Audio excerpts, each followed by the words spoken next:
August 14th, 2023, south side of Chicago, Illinois. A dilapidated four-story brick structure that had stood since the 1920s was being demolished by a demolition crew. The structure, located on a corner site in a neighborhood that had seen better days, was set for demolition to make way for new mixed-use development. The structure had been abandoned for almost a decade. Its windows boarded up, its exterior deteriorating, a relic of Chicago's past slowly surrendering to time and neglect. The structure had an interesting history, albeit few people in 2023 remembered or cared. It had been constructed in 1921 during Prohibition as a genuine wholesale warehouse. But like many structures of that era in Chicago, its true use was different from what official records revealed. The basement floor had operated as a speakeasy, an illegal bar serving alcohol during the years when the 18th Amendment made alcohol sale and consumption illegal throughout the United States. Chicago during Prohibition was notorious for speakeasies, organized crime, and the bloodshed that accompanied the illegal alcohol trade. This building's basement was one of hundreds of similar businesses, where patrons went down little stairs to sip illicit alcohol while security personnel kept an eye out for police raids. The speakeasy had functioned from 1921 until Prohibition's repeal in 1933, following which the physical structure was converted to numerous respectable purposes over the decades. By August 2023, the structure was just a barrier that needed to be taken down. The demolition contract had been awarded to Midwest Demolition Services, a company with 30 years of experience tearing down ancient Chicago structures. The crew was directed by foreman James Martinez, who'd managed hundreds of demolition operations throughout the city. For a structure like this, the destruction procedure was methodical. First, the interior was stripped. Any salvageable materials removed, dangerous compounds like asbestos properly abode, utilities disconnected. Then the structure was brought down floor by floor from top to bottom. In order to prepare the site for new construction, the basement level would lastly be filled in and excavated. On August 14th, the crew had reached the basement excavation phase. The debris from the higher levels has been removed after they were dismantled. The building's foundation and the basement level, a sizable underground area measuring about 40 by 60 feet with brick walls and a concrete floor that had been laid over the original dirt floor decades before, were all that was left. In order to build a secure foundation for future construction, the excavation plan called for removing the concrete floor, excavating down about 8 to 10 feet to remove the old foundation, and then filling the excavated space with clean fill. Carlos Rodriguez, driving a big excavator, was systematically breaking through the concrete floor and excavating out the dirt beneath. Carlos was working in the basement's northeast corner at 2:15 p.m. when his excavator bucket hit something that wasn't soil. The resistance was wrong, too firm, too metallic. Carlos stopped, repositioned the excavator, and tried again from a new angle. Same outcome. There was something substantial and solid buried roughly 8 feet below the original basement floor level. Carlos called James Martinez over. The two men looked at the circumstances. The excavator had scraped away enough soil to uncover what appeared to be metal. Corroded, but definitely produced metal. Not natural rock or ancient foundation material. It could be an outdated fuel tank.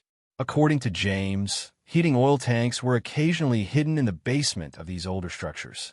However, as Carlos meticulously removed additional dirt, something that didn't like a fuel tank was revealed. It was curved with what looked to be chrome trim. And was that a headlight? Over the next 30 minutes, Carlos worked with extreme care, using the excavator like a surgeon's scalpel to remove earth without damaging whatever was buried. The impossible became indisputable as additional information came to light. They were uncovering an automobile. A huge automobile buried around 8 foot down beneath what had been the basement floor of a building constructed in 1921. By 3:00 p.m., enough was visible to determine that the car was a Cadillac due to its unique design. Despite being severely rusted and corroded, the REDV chrome trim was identifiable. The immense-sized Cadillacs of the early 1960s were big vehicles, was obvious, even half submerged. although decades of subterranean exposure had transformed the paint into a simulated mixture of rust and corrosion. The pigment appeared to have been black. James instantly halted all work and phoned the project supervisor, who called the property owner, who called the Chicago Police Department. By 4:00 p.m., police officers and investigators were on location studying the odd discovery. By 5 p.m., the decision was made to thoroughly excavate the vehicle cautiously to preserve potential evidence. 2 more days were needed for the whole excavation, which was carried out with archaeological accuracy. The Cadillac appeared to have been pushed or driven into a pit because it was facing east and had its nose slightly down. The burial pit was approximately 15 feet long, 10 feet wide, and 10 feet deep, large enough to hold a massive car with room around it for field dirt. The full horror of the revelation emerged when the soil was removed layer by layer. This was more than a buried vehicle. Through the windshield, which was cracked but not totally destroyed. The windshield displayed numerous impact sites, circular holes encircled by spiderweb fissures that unsettlingly resembled bullet holes, and human skeleton remains were apparent in the driver's seat. The scene that developed during those 2 days of diligent excavation was both fascinating and awful. The Cadillac Eldorado, once a symbol of elegance and prosperity, now looked like something excavated from an archaeological dig. Rust-brown metal remained after the majority of the black paint had rusted away. Beneath layers of rust, the chrome trim that had previously shone was reduced to mere remnants of its former glory. The tires had long since rotted away, leaving only rusty steel wheels. But despite 60 years beneath, the essential structure of the vehicle remained recognizable. The POW, enormous body, the characteristic tail fins that marked early 1960s Cadillac design, the lengthy hood, all were still distinguishable. Visible via windows and the driver's door that had been forced open during excavation, the interior displayed significant deterioration but had not entirely collapsed. And a human skeleton sat in the driver's seat, secured in place by a worn-out seatbelt. The skeleton was largely complete, albeit some minor bones were missing or misplaced. The skull revealed what looked to be a hole in the left temple region, a perfect circle with radiating fracture lines that was about 1 centimeter in diameter. The rib cage showed further damage consistent with projectile hits. The skeleton carried remains of clothing, metal buttons, a corroded zipper, and a belt buckle that indicated the person had been wearing formal attire when they died, though the fabric itself had mostly decayed after 6 decades in soil. On the skeletal feet were the corroded metal eyelets and remains of leather soles that had previously been formal shoes. On the left hand's forefinger was a gold ring that had lasted the years, perfectly thanks to gold's resilience to corrosion. On the left wrist were the severely corroded remains of what had been a watch, its metal band and case still there, though the mechanism had long since ceased functioning. The vehicle's license plate, though highly rusted, was still partially legible. Forensic photography and digital enhancement would eventually show the numbers and confirm the vehicle was registered to Andrew Michael Johnson with a Chicago South Side address. The registration was in effect until December 1963, however, it was never renewed. Investigators discovered the corroded metal clasp and corner reinforcements of what had been a wallet where the skeleton's jacket pocket would have been. Items that had partially survived burial were found among the leather shards, which were no more substantial than dirt. Fragments of a driver's license, the plastic extremely damaged and broken, with most of the photograph rendered incomprehensible by moisture damage, exposed bits of text that were still barely legible through careful scrutiny and digital enhancement. The name Andrew and Johnson could be recognized along with partial address information and what appeared to be May in 1915 from a birth date. The pieces also included the metal thread remnants and corner fragments of what had been paper currency II degraded from 60 years of soil moisture to determine the original denomination or amount, but indicating the wallet had contained money when buried. Before we proceed with this study, make sure you're subscribed to this channel and hit that notification bell. What happened in June 1963 involved Chicago's organized crime underworld. A major mafia leader who controlled significant territory, and a disappearance that was never solved despite heavy FBI inquiry. You'll comprehend how a man and his Cadillac disappeared and why it took 60 years to locate them by the end. The questions that detectives had to answer were both sad and fascinating. How did Andrew Johnson and his Cadillac come up buried 8 foot down beneath a Speakeasy basement? Who has the finances and connections to perform such an elaborate burial? And could a 60-year-old organized criminal murder possibly be solved when everyone involved was presumably deceased? In June 1963, Andrew Michael Johnson, a prominent member of Chicago's organized crime hierarchy who oversaw important criminal operations on the south side of the city, was 48 years old. He weighed about 240 pounds and was 6 feet 3 inches.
A big, intimidating man whose presence demanded respect and attention. His hair was dark brown, with gray beginning to show around the temples.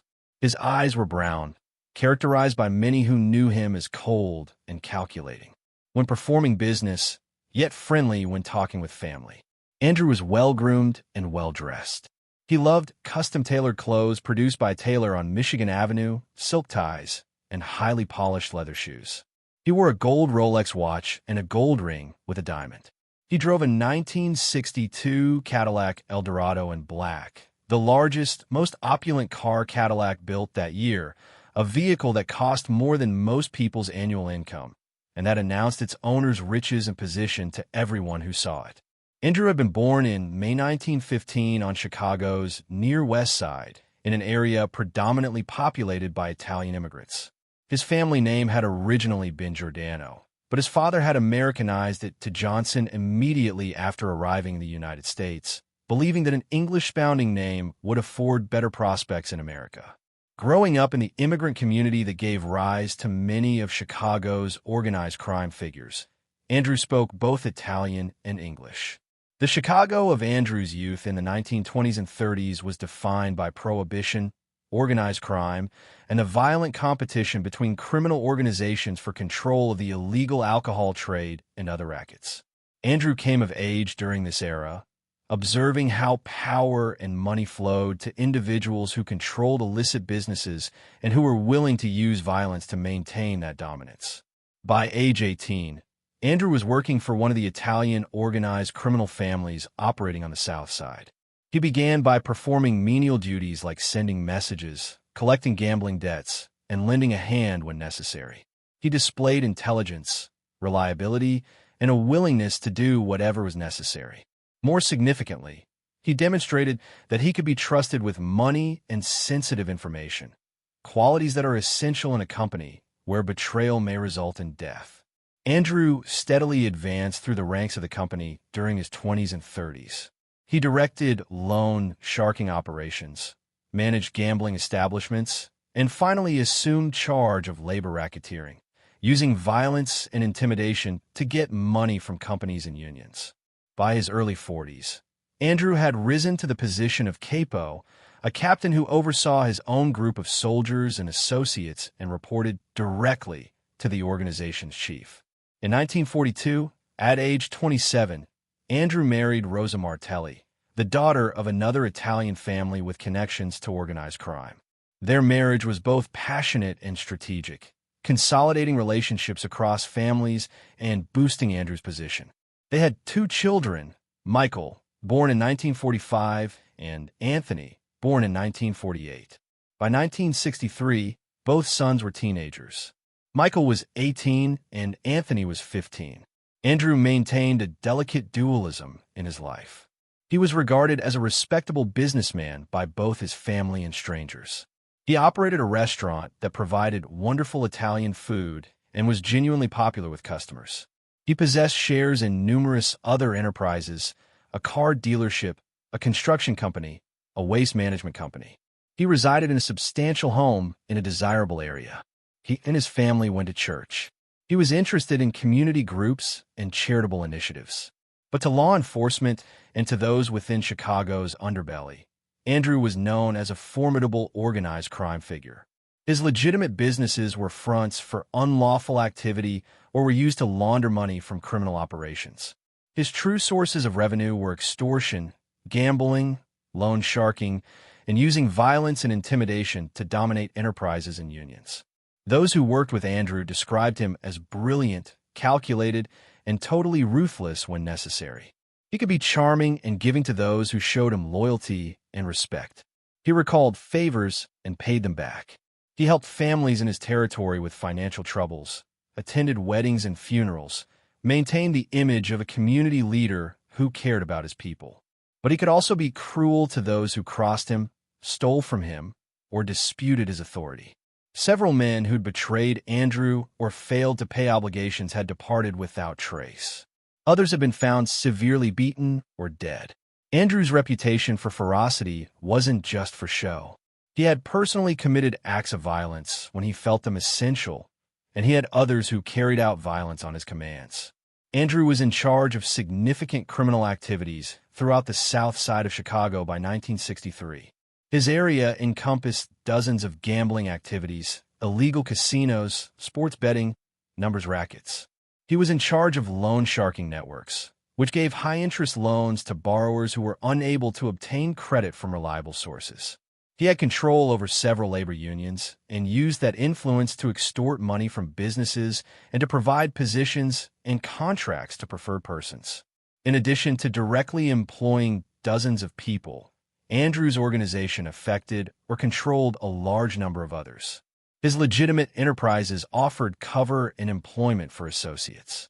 Every year, his illegal activities brought in hundreds of thousands of dollars, or millions of dollars in today's money. He was well connected to major organized crime organizations in Chicago and other places, and he was wealthy and powerful. But 1963 was also a time of increased risk and pressure. The FBI under Director J. Edgar Hoover was strengthening its attention on organized crime. New federal laws gave investigators greater powers. The sophistication of electronic surveillance was increasing. Several prominent organized crime figures had been caught and were facing significant prison sentences. Some are assisting law enforcement by sharing details about the inner workings of criminal groups. Additionally, internal tensions within Chicago's organized crime hierarchy were escalating. Territory was being disputed. Younger, more aggressive criminals were challenging older, established personalities. Andrew found himself dealing with challenges from rivals who wanted to take over his activities, with pressure from above, from organization executives who demanded more money, and with the continual prospect of federal inquiry and prosecution. There was more to Andrew's cherished Cadillac El Laredo than just transportation. In the high world he inhabited, the car was a prestige symbol that indicated his success and power. The El Laredo was the top-of-the-line Cadillac.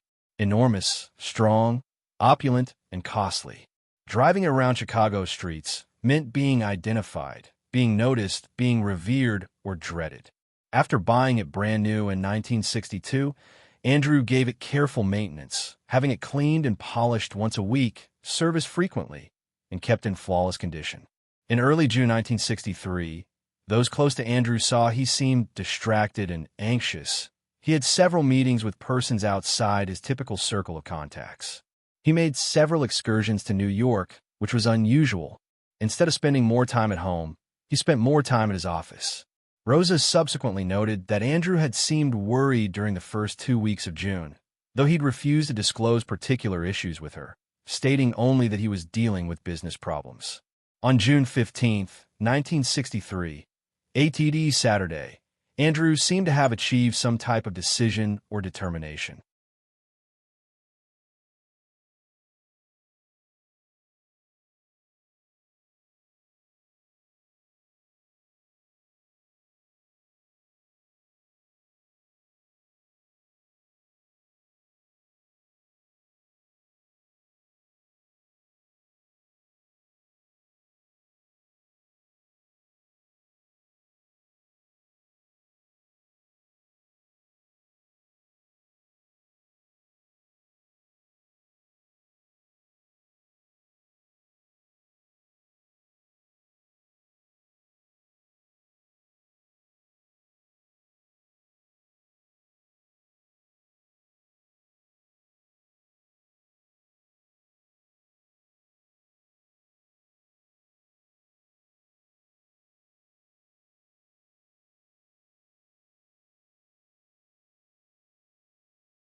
He spent the day at home, with Rosa and the boys, watching television and relaxing. They had dinner together that evening. Around 10 p.m., Andrew told Rosa he needed to go a business meeting that couldn't be postponed. He changed from casual clothes into a suit, a dark gray suit, with a white shirt and dark blue tie. He put on his Rolex watch and his diamond ring. He took his wallet, which held several $100s in cash and various identification, and, crucially, he stole his Cadillac, El Dorado. At approximately 10:30 p.m., Rosa observed from the window as Andrew backed the huge black Cadillac out of their driveway and sped away into the June night. That was the last time Rosa Johnson saw her husband alive. Andrew Johnson was last seen by anyone who would acknowledge seeing him. By the next morning, the strong mob boss who'd commanded considerable criminal enterprises in Chicago had vanished without a trace. June 15, 1963. A Saturday evening in Chicago. The weather that day had been warm and humid, typical for mid-June in the Midwest. Temperature had reached 84 degrees Fahrenheit throughout the afternoon, cooling to the mid-70s by nightfall. There was no precipitation and the sky was clear. It was nice weather, perfect for a summer evening. Andrew Johnson spent most of Saturday at home with his family. His residence was a big two-story house in DT1, a nice South Side neighborhood, the kind of location where successful businesses and professionals lived.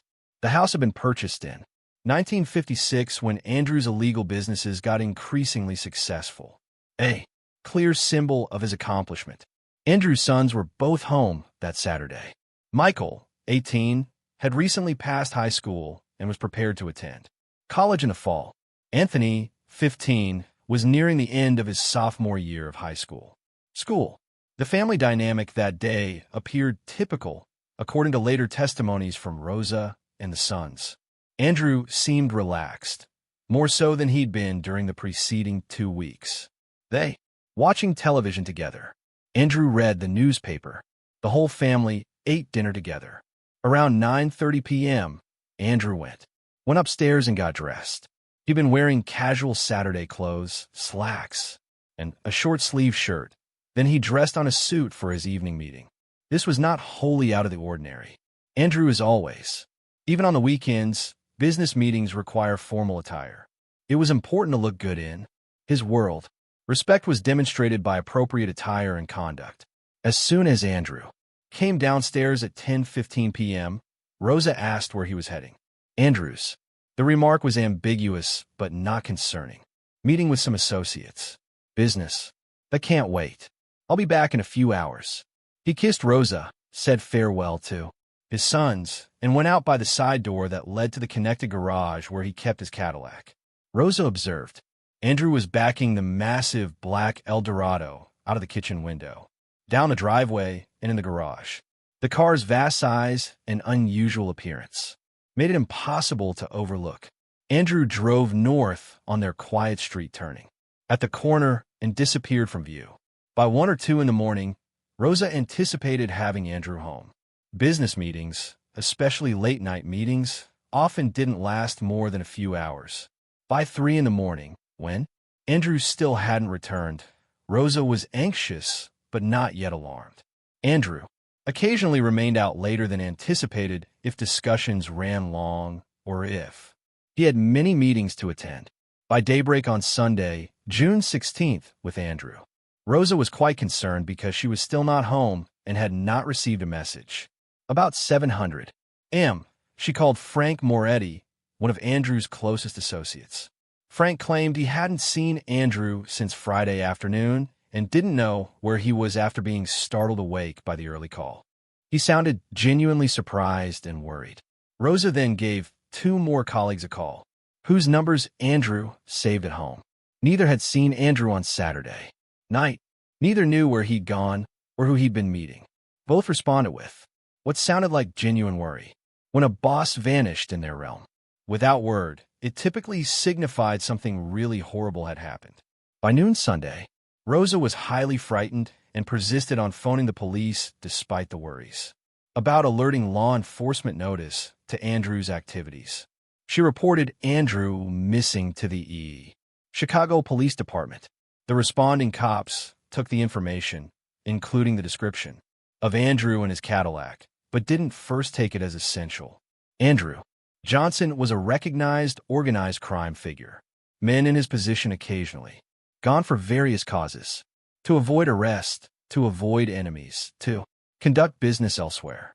However, on June 17th, Monday morning, when Andrew still hadn't appeared or contacted anyone, the probe became serious. FBI agents who'd been watching Andrew as part of ongoing organized crime investigations became involved. Detectives from Chicago PD's organized crime branch began interrogating Rosa, Andrew's sons, his known associates, and they found nothing. Andrew Johnson had simply vanished, and so had his distinctive black Cadillac Eldorado. The FBI jointly oversaw the investigation into Andrew Johnson's disappearance. The Chicago Police Department's Organized Crime Division, FBI Special Agent Robert Sullivan, who'd been researching Chicago mob activity for over a decade, took the lead on the federal side. Chicago Police Department detective. The local inquiry was headed by William Harrison, who had comparable expertise with organized crime cases. Both investigators realized they were dealing with a case where most persons who could have knowledge would reject. Omar Ta's rule of silence, which regulated organized crime, forced them to collaborate. But they also realized that the disappearance of a major gang boss was significant. It predicted bloodshed, power strife, even a dramatic shift in Chicago's underworld hierarchy. The inquiry began with Andrew's last verified motions. Rosa offered details regarding his departure Saturday night around 10:30 p.m. She had observed him drive away in his Cadillac, but didn't know where he was headed. Andrew hadn't specified who he was meeting or where the meeting will place. This was normal.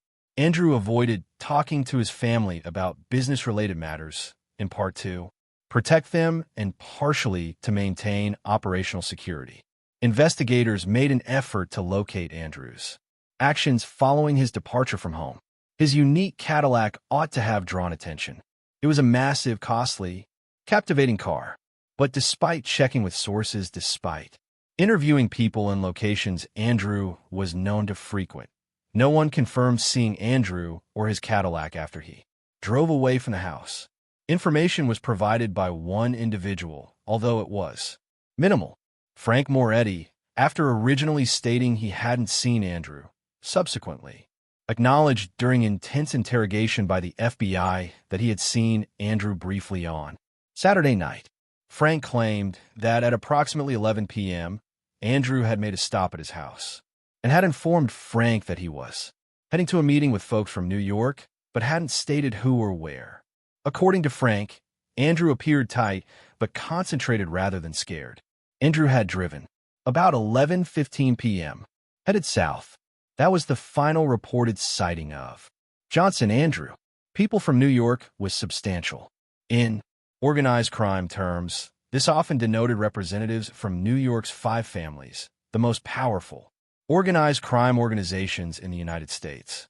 If Andrew had been meeting with New York representatives, it alluded to high-level business, potentially involving territorial talks, operational authorization, or resolution of problems. FBI agents phoned their counterparts in New York.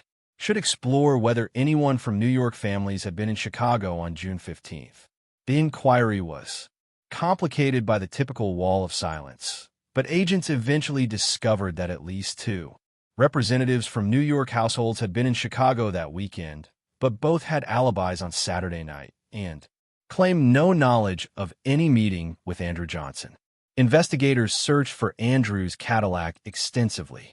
The vehicle's description and license plate number were given to police departments across the Midwest and nationally.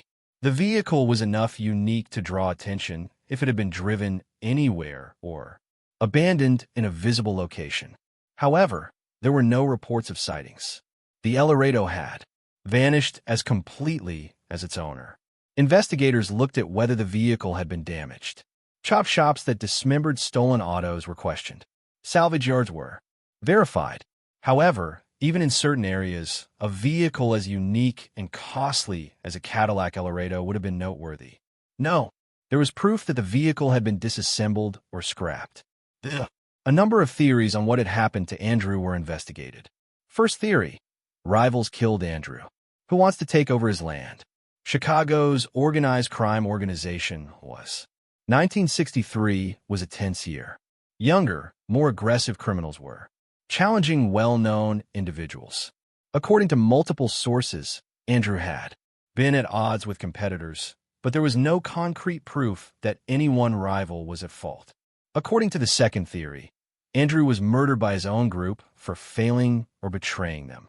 Sometimes mob bosses were eliminated by their own members when they were perceived as weak, when they became legal responsibilities, or when someone sought their position, but Andrew's associates looked sincerely startled and worried by his disappearance.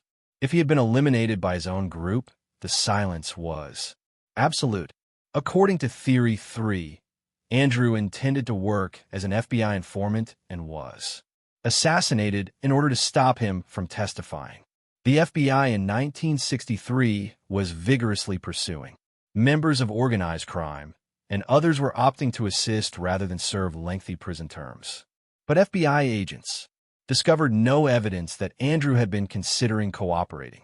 His illicit activities were fruitful, and he displayed no evidence of wanting to betray his group. Fourth theory: Andrew staged his own disappearance to escape prosecution or foes. Perhaps he'd learn about impending indictments. Perhaps he owed money he couldn't pay. Maybe he wanted to get away and start over somewhere else. However, analysis of his finances indicated no anomalous transactions or movement of cash.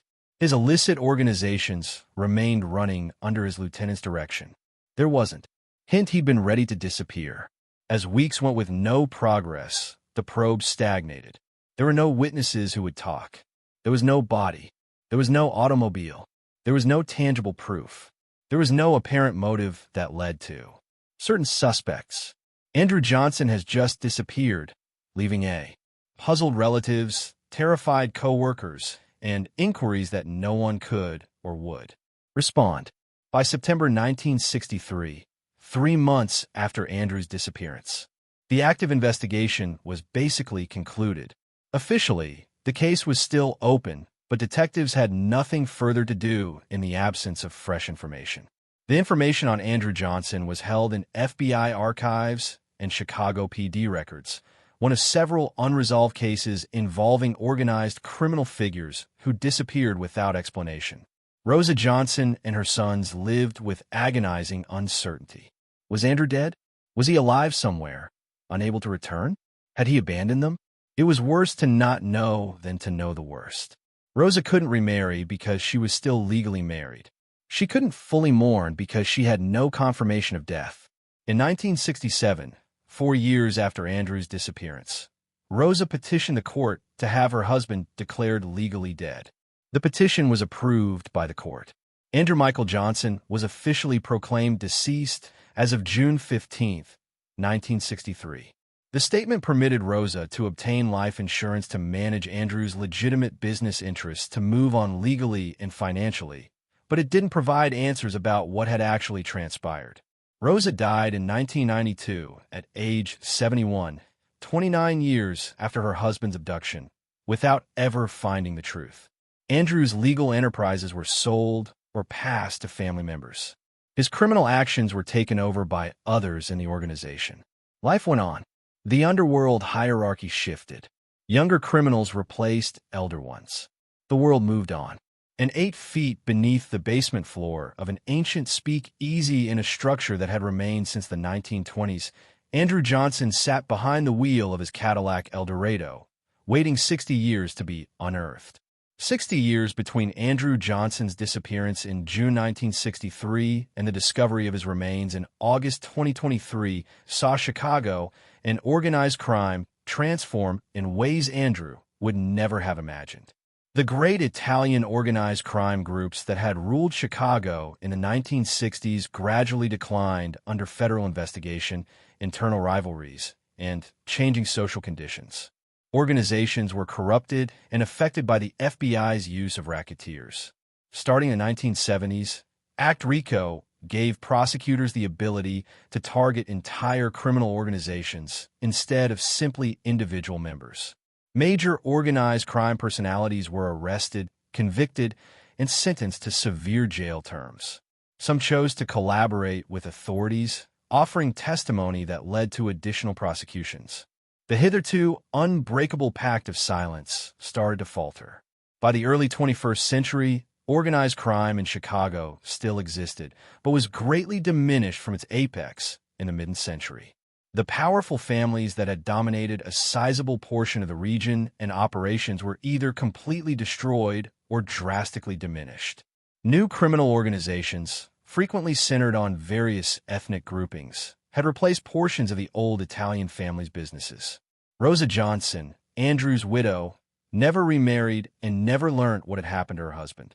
Throughout their adolescence and adulthood, she reared Michael and Anthony while enduring the agony of never knowing if Andrew was still alive or dead.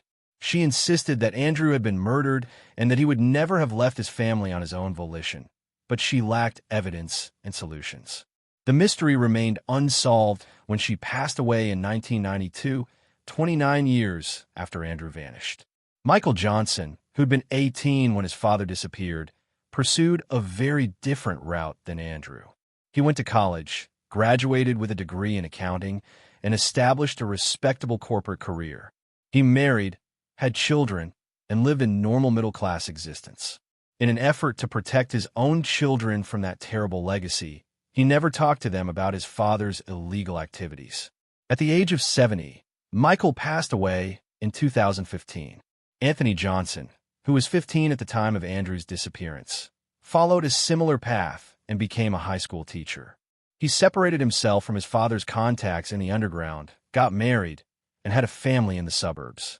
Anthony was still alive in 2023 at age 75 when his father's remains were discovered.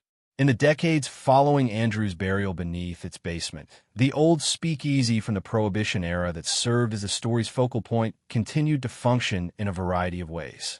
The structure had been repurposed to warehouse use after Prohibition ended in 1933.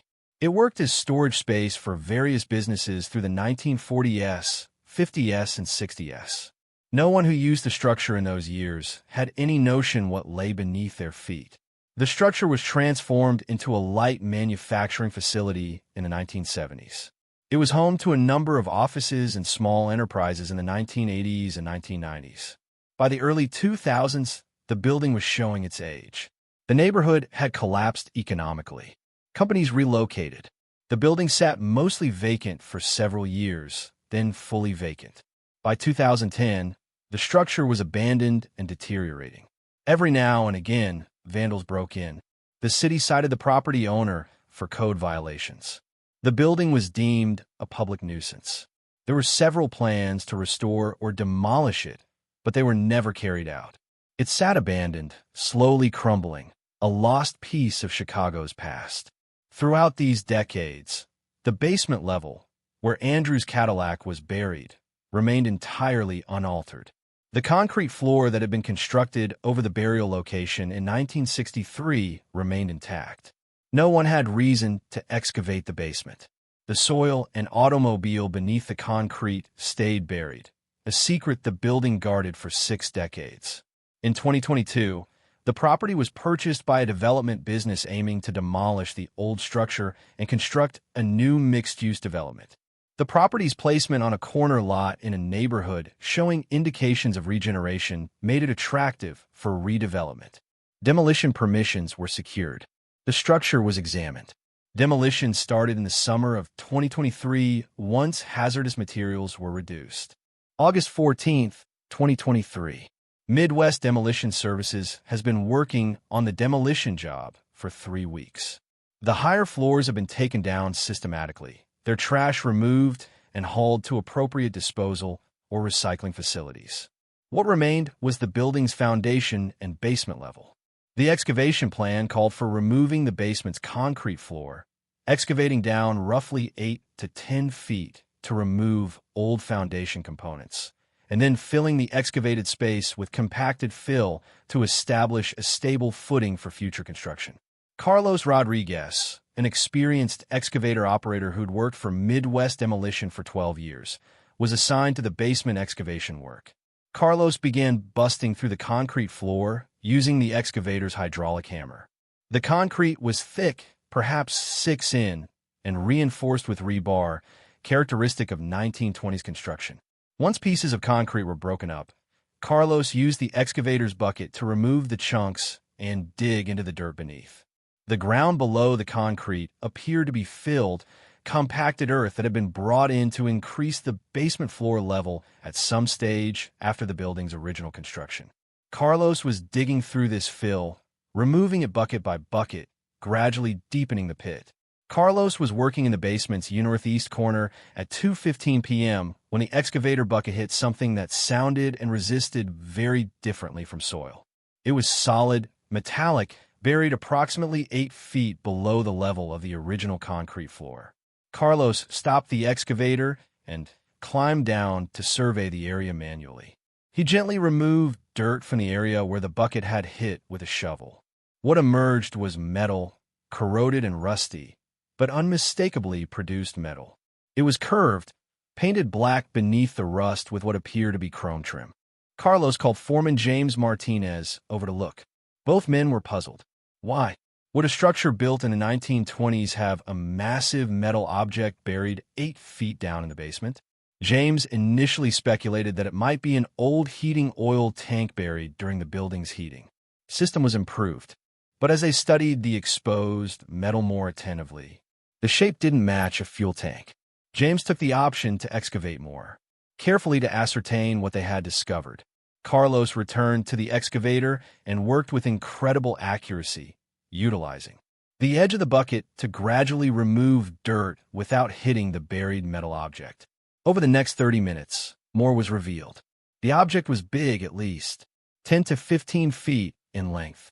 It featured a curved top surface compatible with an automobile roof. There was chrome trim along what appeared to be window frames, and what Carlos had initially struck seemed to be a front bumper. By 3 p.m., enough had been exposed to make identification certain.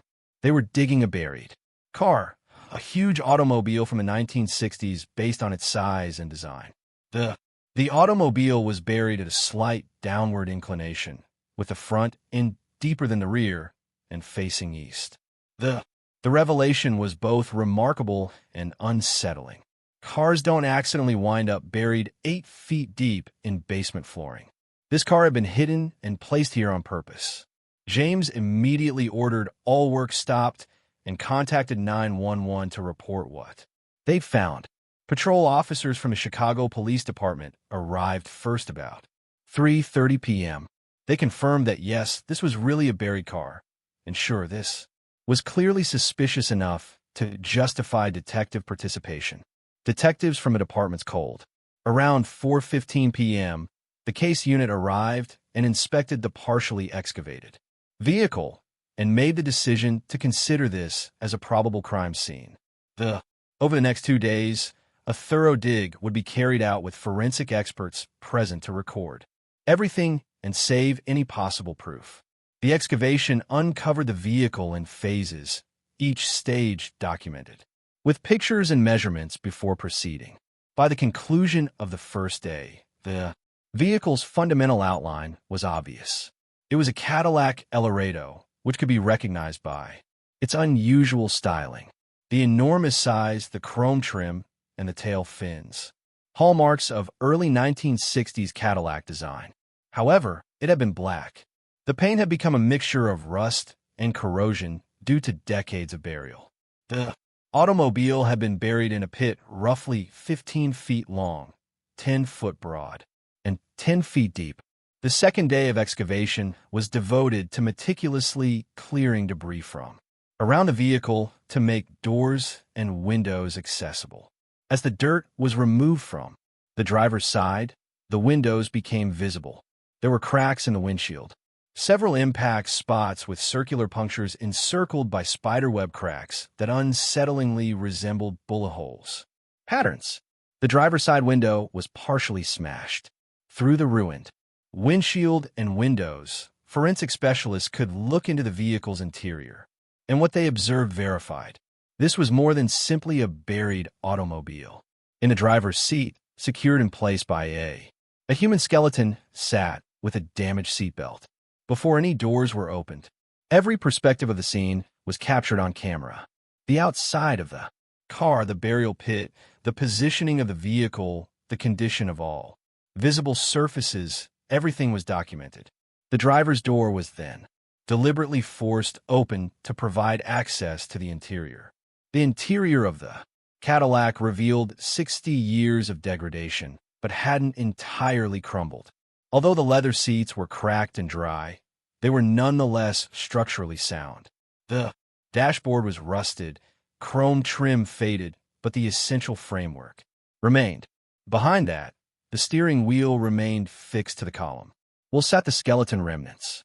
The skeleton was mostly finished, however. Some minor bones were missing or misplaced. The skull showed a circular flaw in the left temple area, roughly 1 centimeter in diameter, with radiating fracture lines. Classic characteristics of a bullet entrance wound. The rib cage exhibited further injury too. Multiple ribs with fractures and holes consistent with bullet impacts. Many bullet wounds. There were traces of clothing on the skeleton. Metal buttons that had originally secured a dress shirt were spread around the rib cage area. A rusty metal zipper, situated near the pelvic bones. The metal buckle of a belt was still in position at the waist. These objects showed the person had been wearing proper business clothing when they died, yet the fabric itself had disintegrated after 6 decades of contact to soil moisture, leaving just the non-degradable metal components, the rusty metal eyelets, and partly only traces of what had been formal shoes made of leather. The leather having crumbled to shreds, but the metal hardware surviving. On the left hand's fourth finger was a gold ring, completely preserved because to gold's resilience to corrosion, showing no decline, even after being buried for 60 years. On the left wrist were the highly corroded vestiges of what had been a watch. The wrist was still encircled by the metal band. Bones, even though the mechanism and watch face were completely rusted. In the region, forensic experts meticulously dug out the area where the skeleton's inside jacket pocket would have been and discovered what had formerly been a wallet's corroded metal clasp and corner reinforcements. The leather itself had degraded nearly entirely, leaving just dark organic bits, discernible from the surrounding earth. But detailed study of these remains showed things that had partially survived. There were pieces of what appeared to be a driver's license. The plastic badly deteriorated, fractured, and warped after being exposed to moisture for more than 60 years. The license's original photo was entirely unidentifiable, reduced to a hazy fog by plastic degradation and water damage. However, portions of the embossed and the printed text was still hardly readable. By closely examining under, through digital augmentation and magnification, forensic experts might identify incomplete details. The names Johnson and Andrew could be read in addition to bits of what appeared to be a dress. A birth date was partially visible. It was possible to see May and what may have been 1915, but other numbers were hidden by degradation. The remnants of the metal thread were also found within the wallet. Fragment bits of what had been paper cash. The bills themselves had entirely crumbled after 60 years of soil moisture, reduced to organic residue, making it impossible to ascertain the wallet's initial denomination or total amount. But the presence of the metal security threads that had been placed in the bills and the metal corner reinforcements from bill straps confirmed money had been there during burial. The vehicle's registration. This was discovered inside a tiny metal paper holder that had partially shielded it from the glove compartment. From the ground, the paper document itself was substantially deteriorated and fragmentary, but enough text remains to identify essential information. The vehicle, type is a Cadillac, the owner's name is partially visible, and the year is 1962. As a Johnson coupled with pieces of an address. However, the license plate, highly corroded and with pieces of the paint and markings worn away, was photographed extensively. Forensic analysis was made possible by digital enhancement and comparison with early 1960s license plate format records. Experts to interpret the letters and numbers. Cross-referencing the vehicle. Registration data revealed the plate had been issued to Andrew Michael Johnson for a 1962 Cadillac Eldorado, registered at a Southside Chicago address. 60 years later, Andrew Johnson had been located. He was exactly where he'd been since June 1963, in his beloved Cadillac Eldorado, buried 8 feet beneath the basement floor of a building that had started as a Speakeasy in the 1920s. Shot multiple times, waiting 6 decades to be revealed. Andrew's discovery. Johnson's remains spurred immediate inquiry by Chicago Police Department's cold case section, working with FBI officers knowledgeable with the prior organized crime cases. Understanding what had transpired 60 years previously would involve both forensic analysis and historical research into Chicago's underworld during the 1960s. The forensic study of the skeletal remains revealed unambiguous evidence on how Andrew had died. The skull showed a Bullet entrance wound in the left temple with characteristics consistent with a close-range gunshot. The rib cage was visible, at least 4 ribs with projectile-like holes and fractures. Impacts. Andrew appeared to have been shot more than once based on the damage pattern. When? At least once in the head and at least 3 or 4 times in the torso. The windshield and driver's side window exhibited many contact locations consistent with gunshots fired from outside the automobile. The pattern of glass damage indicated that the driver's position had been hit by at least 5 or 6 shots. Not all had struck Andrew.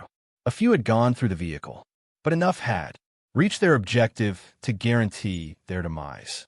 The forensic conclusion was unequivocal. Andrew Johnson had been slain by multiple bullets while seated in his Cadillac. The assault had been brutal and meticulous, geared to assure death. This was an execution, not a warning or an unsuccessful robbery. The burial itself offered a story of forethought and resources. The trench that contained the Cadillac was approximately 15 feet long, 10 foot broad, and 10 feet deep. A big excavation involving heavy machinery and significant effort. The pit had been excavated beneath the building's basement. The automobile had been placed in it, and the crater had been crushed after being filled with soil. Lastly, a concrete. The entire area had been covered with floor, fully hiding the interment. Historical studies offered vital context. The building where Andrews. During Prohibition, Cadillac was a speakeasy. Following the conclusion of Prohibition in 1933, it had been repurposed to warehouse use. By the 1960s, the basement was being utilized for storage by numerous firms that rented space in the property. Building permits and construction paperwork preserved by the city proved that work had been undertaken in the building's basement in late June 1963.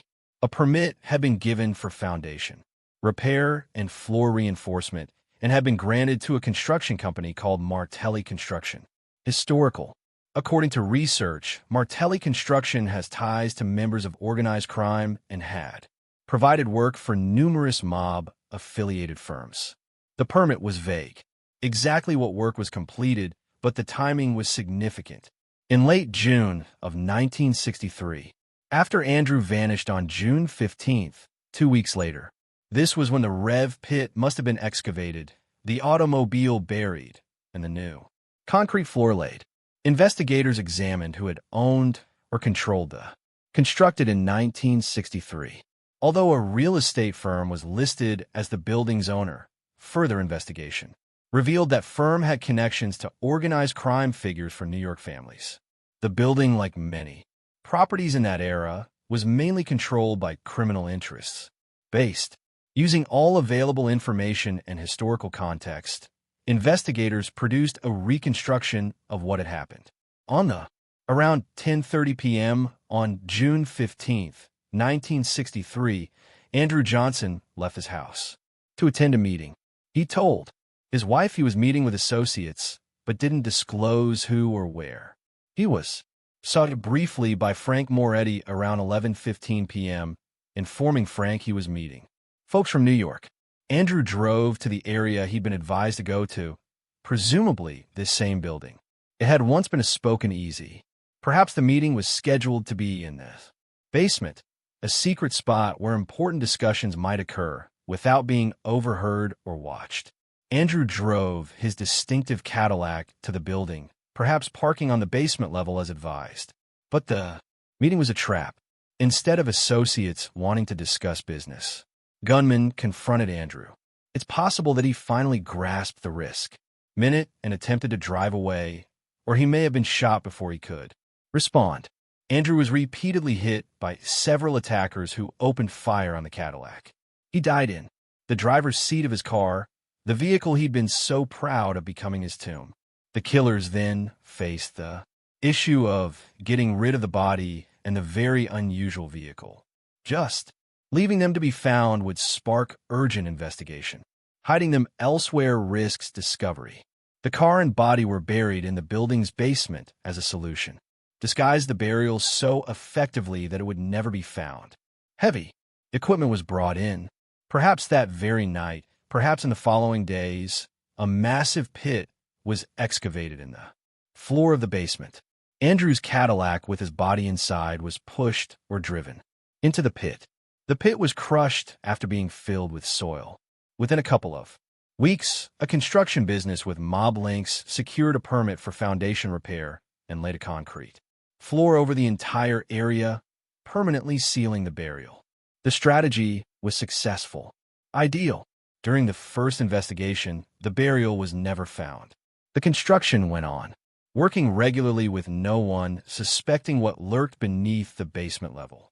Andrew Johnson was proclaimed deceased in 1967, but his remains were never located. The situation remained unsolved, and the secret stayed buried for 60 years. Who?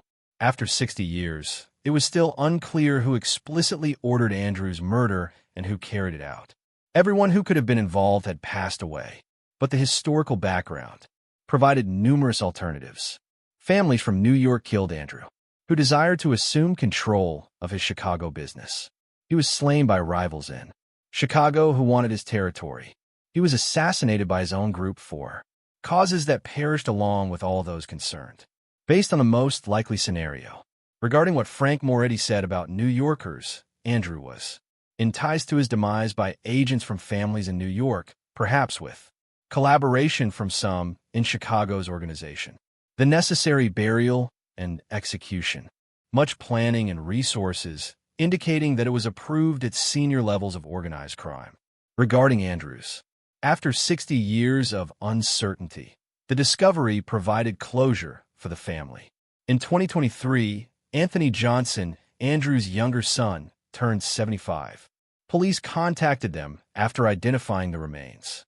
Anthony, who'd been 15, he had been unaware of his father's disappearance for the entirety of his adult life.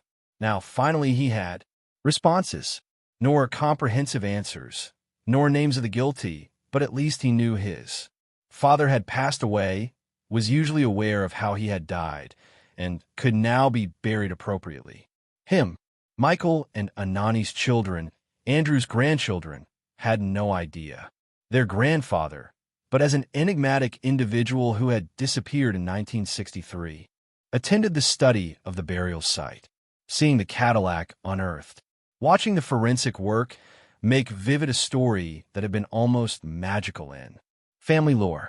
Andrew Johnson's remains were released to the family in September 2023. On September 30th, 60 years and nearly 3 months after his murder, Andrew was interred at a Chicago cemetery in a section adjacent to Rosa, his wife, who passed away in 1992. At last, following 60 years apart they were back together, mysterious and solid. The gravestone made for Andrew acknowledged his life and the unique circumstances of his death. Andrew Michael Johnson, 1915–1963, found after 60 years finally at rest. The Cadillac Eldorado that had been Andrew's tomb was carefully recovered from the grave and brought to a police facility. After forensic analysis was complete, the automobile was maintained as a historical relic. The Chicago History Museum indicated interest in presenting it as part of an exhibit on Chicago's organized crime history. The structure, where Andrew had been buried, continued its metamorphosis. Demolition was completed and the site was prepped for new development. The basement where Andrew's Cadillac had been stored for 60 years was excavated and filled, removing the last physical remains of the grave. But the tale would not be overlooked. So what really happened to Andrew Johnson on June 15th, 1963? Based on existing evidence, we know he drove to a meeting that was actually a deadly trap. We know he was shot many times in his Cadillac. We are familiar with his vehicle, and corpses were hidden beneath a basement floor 8 feet below the surface. Concrete. We are aware that the burial was concealed for 60 years until contemporary demolition accidentally revealed it. What we cannot know with certainty is someone specifically ordered his death or carried out. Those specifics perished with everyone engaged decades ago. We can only conclude that someone with tremendous wealth and connections to organized crime committed the murder and successfully concealed it for 6 decades. The tale of Andrew Johnson serves as a reminder that towns conceal secrets beneath their surfaces, that ground may conceal truths for years, and that occasionally building and development unlock secrets that appeared to be lost forever. It reminds us of Chicago's dark era when organized crime ruled significant territory and violence was a tool of business. It reminds us that justice, even delayed by 60 years, can be served in the end by merely discovering the truth. After 60 years, Andrew Johnson has emerged from the shadows of concrete and mud. His family finally knows what occurred. At last, his grave is filled. The mob boss who drove out in his Cadillac on a June evening in 1963, who was murdered, has been located and interred with the automobile. The concrete and earth that were designed to hide him forever eventually gave up their secret. Chicago also relinquished another of its buried truths. Rest in peace, Andrew Michael Johnson. Your long wait in that Cadillac is no longer buried. Your relatives are aware of what transpired, and you're at last, where you should have been all along, close to your wife, Rosa, in a marked tomb with your name and story known.